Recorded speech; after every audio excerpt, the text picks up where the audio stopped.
rescue injured soldiers on the front line. Thank you very much for speaking to us tonight on The World. First of all, tell me about your organisation, how it was formed and the work that you do. MOAS is celebrating its 10-year anniversary this year, and we are focused now on our operation in Ukraine, which has been operational for the past 3 years. We had identified early on in the war a critical gap in the medical care of Army soldiers, especially the long-distance transportation that's required to transport injured soldiers. And MOAS very quickly picked up this job and began to start evacuating soldiers and filling this critical gap. How many lives do you think you've saved?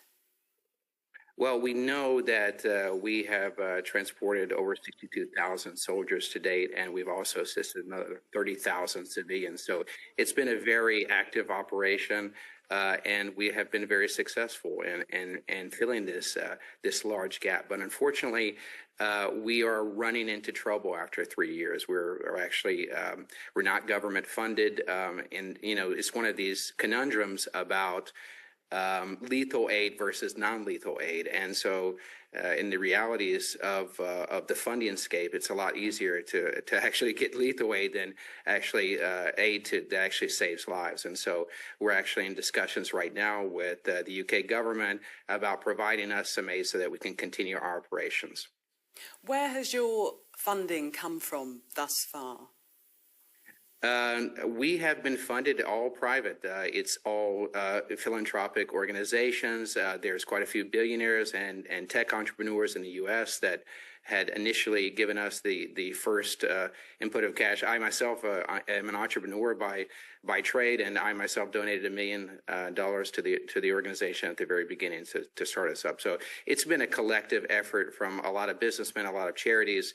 And it's 3 years down the line now, and so it's a very crucial operation to continue. And we want our donors and future donors to know that this impact that we're making is at risk of collapsing. And frankly, we've had these discussions that if our operation fails, we know that a lot of Ukrainian soldiers are going to die. That's unfortunate, but it's the truth of the matter, and we feel like we need to say that at this crucial time so that the public understand how crucial it is for us to continue. Is there anybody else doing this specific type of work in this space, or are you the only ones offering this service?